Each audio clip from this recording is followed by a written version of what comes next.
패배가 윤 정권 각성과 재정비를 자극해서 3년 후 대선에서 이재명 당을 저지하고 정권을 재창출하는 밑거름으로 삼는 것이 지금 보수층의 선택이라고 했다.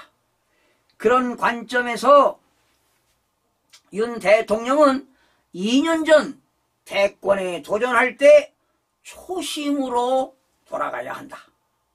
그는 아무 연고도 없는 정치권, 그것도 고루하기까지 한 보수 정당의 높은 장벽을 넘어 대통령 후보를 따냈고 집권 여당을 제치고 대통령에 당선됐다. 그가 그때의 심정과 자세로 돌아간다면 오늘의 역경을 넘지 못할 리가 없다. 결과적으로 이제 김대중 칼럼은 초심으로 돌아가라는 얘기 아니에요. 대통령 병 생기면 안 된다는 거예요. 그렇게 본다면 그는 지난 2년간 대통령이라는 자리에서 너무 심취했던 것 아닌가 하는 자괴감도 든다. 무엇보다 너무 빨리 대통령 병에 걸렸다는 생각이다. 그것은 대통령 자리가 곧 왕처럼 대접받고 행세하는 위치라는 데 익숙해져 자신이 왜 어떤 연유로 오늘날 이 자리에 왔는가를 잊어버린다는 것을 말한다. 그것은 대통령 개인뿐만 아니라 그 가족에게도 똑같이 적용된다. 여기서 삼성의 이건희 회장이 삼성의 심기일전을 주문하면서 했던 명언을 되살리고 싶다. 그는 마누라와 자식을 빼고 다 바꿔라고 했다. 지상의 자리는 오르는 것보다 지키는 것이 더 어렵다는 선인들의 명언도 있다. 그렇죠. 지상의 자리에 오르는 것보다 그 자리를 지키는 것이 어렵다. 뭐 틀린 얘기는 아닙니다. 여러분, 윤석열 대통령이 말이죠. 이번 총선 참패를 계기로 저부터 민심을 경청하겠다고 밝힌 바 있습니다. 선거 끝내고 6일 만에 윤석열 대통령이 직접 국정 쇄신의 메시지를 내놓은 셈인데요. 지난 16일입니다. 지난 16일 선거 끝나고 6일 만에 대통령은 용산 대통령실에서 열린 국무회의에서 국무위원들에게 국정의 최우선은 첫째도 민생, 둘째도 민생, 셋째도 민생이라며 어려운 국민을 돕고 민생을 챙기는 것이 바로 정부의 존재 이유다라고 강조한 바 있습니다. 자, 이와 함께 그런 측면에서 이번 총선을 통해 나타난 민심을 우리 모두 겸허하게 받아들여야 한다며 더 낮은 자세와 유연한 태도로 보다 많이 소통하고 저부터 민심을 경청하겠다고 반성의 뜻을 내비친 바 있습니다.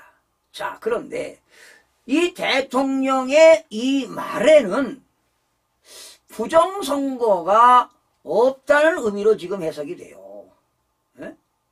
도저히 이해할 수가 없습니다. 지금 윤석열 대통령 정부를 심판을 해서 야당이 이겼다는 거 아니에요. 참패했다는 걸 인정하는 거 아닙니까? 이해가 안 갑니다. 대통령이 이걸 모를 리가 있을까요? 누군가로부터 들었는데 뭐 개인적으로 저도 지난 2월입니다. 제가 언젠가 칼럼도 쓸 것이고요. 언젠가 기회 되면 이런 얘기를 할 건데 비공식적으로 말이죠. 신문고를 통해서 앞으로 대통령이 어떠한 전략으로 국정을 운영해야 될 건가, 이런 이야기를 직언한 바 있습니다. 대통령실에 들어가서요, 직언한 바 있습니다. A4 용지 3장으로 해서요, 회의실에서 15분 동안 연설을 했습니다. 또 취임 이후 지난 2년 동안 국민만 바라보며 국익을 위한 길을 걸어왔지만 국민의 기대에 미치지 못했다며 올바른 국정의 방향을 잡고 이를 실천하기 위해 최선을 다했음에도 국민들께서 체감하실 만큼의 변화를 만드는데 모자랐다고 생각한다고 말했습니다. 큰 틀에서 국민을 위한 정책이라 해도 세심한 영역에서 부족했다고 생각한다. 무엇보다 어려운 서민들의 삶을 훨씬 더 세밀하게 챙겨야 했다고 덧붙였습니다. 자, 이 말은 선거 패배를 인정하는 거라고 봅니다. 의료 개혁과 3대 개혁에 대한 의지도 드러냈습니다. 윤 대통령은 대한민국의 미래를 위한 구조 개혁은 멈출 수 없다. 노동, 교육, 연금 3대 개혁과 의료 계획을 계속 추진하되 합리적인 의견을 더 챙기고 귀 기울이겠다고 밝혔습니다.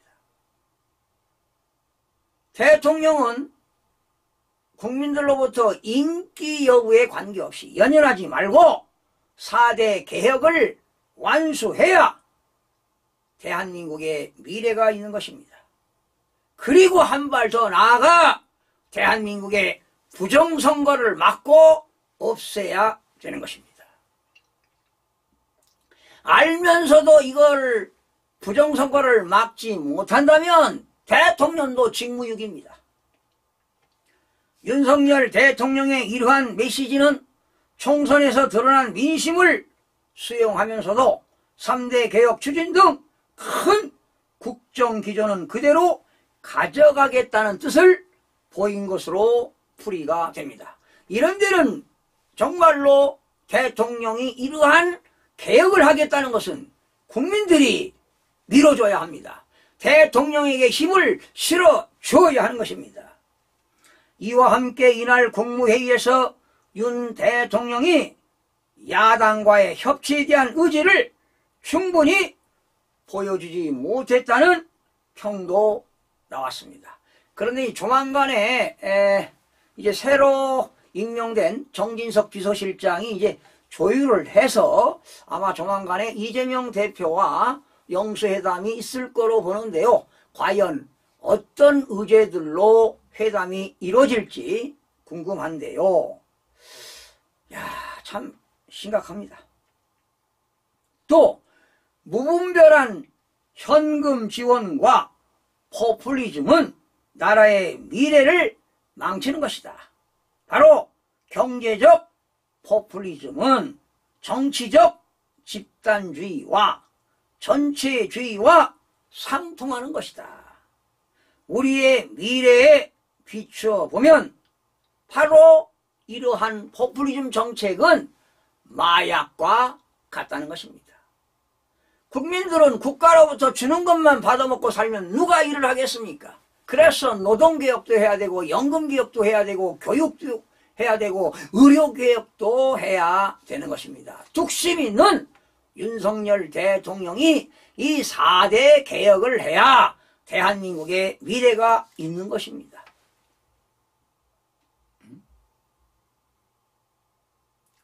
그리고 가장 중요한 것은요, 부정선거 막아야 합니다.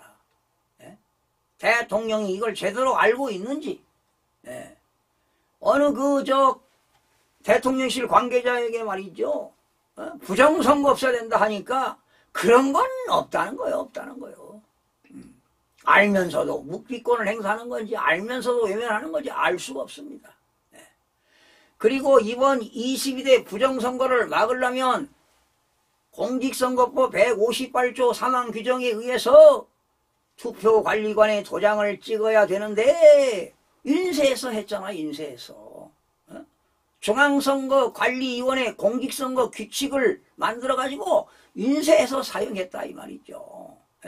그리고 사전투표, 관외 사전투표, 그리고 관내 사전투표, 국외 부재자 투표에서 다 부정선거를 저질렀습니다. 지역마다 어느 데는 서울 같은 경우는 진짜표, 진짜표, 진짜표에 가짜표, 어느 지방은 진짜표 4표에 가짜표 하나, 또 어느 지역은 5표 진짜표에 가짜표 하나, 이렇게 해서 표를 조작했어요. 투표 분석해보면 다 나오는 거 아니겠습니까? 그러면 이번 22대 선거는요, 국민들이 올바른 선택을 했어요. 더불어민주당 지난 야당에서 입법 발의해가지고 대통령이 거부권 행사한 것이 있어요. 5번인가 거부권을 행사했는데 법률로 따지면 9가지인가 12가지 될 거예요. 제가 칼럼도 썼는데 워낙 많다 보니까 말이죠. 왜 대통령이 거부권 행사했겠습니까? 지금 야당에서 펼치고 있는 일들이 많습니다. 대통령 탄핵시키려고요. 자, 대통령실에 있는 수석들 그리고 행정관들 대통령을 위해서 일을 열심히 해야 됩니다. 보좌해야 돼요.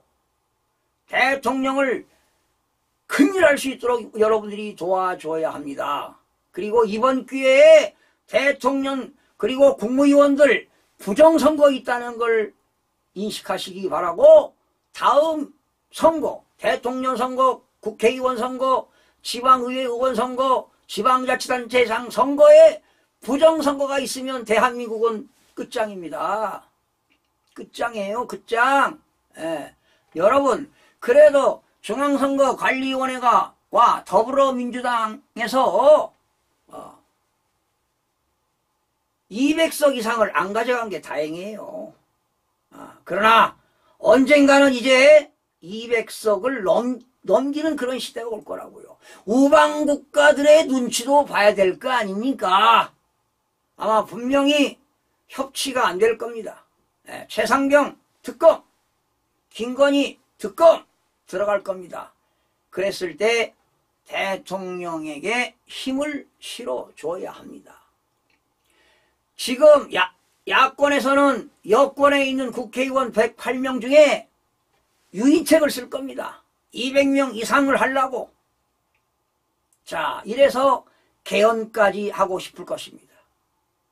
그리고 너도 나도 이제 야권에서 국회의장이 되려고 꿈꾸는 의원들이 있습니다. 추미애 의원도 국회의장 꿈이 있습니다. 당연히 조정식 사무총장은 육선이기 때문에 하고 싶을 겁니다. 5선 의원들이 많습니다. 5선 의원, 정성호 의원도 본인도 꿈이 있습니다. 박지원 의원도 꿈이 있을 겁니다. 이렇게 사람의 욕망은 끝이 없습니다. 너도 나도 하겠다는 거 아닙니까? 그런데 국회법에서는 국회의장은 야여 아닙니다. 중립을 해야 돼요. 더불어민주당의 의원이 국회의장이 됐다 하더라도 더불어민주당 당적을 반납하고 중립을 지켜야 되는데 어느 누가 국회의장이 될지 모르겠지만 편파적으로 국회 모든 총괄적인 업무를 국회의장이 그런 합리적인 의사결정에서 대한민국의 국익에 우선하는 일을 해야 되는데 당의 발전을 위해서 선당을 위해서 하면 안 된다는 것입니다. 참으로 이제 5월 30일이면 22대 국회가 열리는데 국민의 한 사람으로서 걱정이 많이 앞섭니다. 또 한 가지 부탁드리고 싶은 건데요. 이러한 부정선거에 대해서 언론계에서는 특히 언론계 기자들도 발언을 하지 않습니다. 분명히 부정투표가 있는데 누구의 세력에 의해서 왜 침묵을 하고 있는지, 왜 기사가 나오지 않고 있는지, 아마 외국에서 월스트리트 저널, 또 영국의 가이든, 뉴욕 타임즈 이런 데서 부정선거, 대한민국에 부정선거가 있다고 나온다면 얼마나 국제적으로 망신이겠습니까?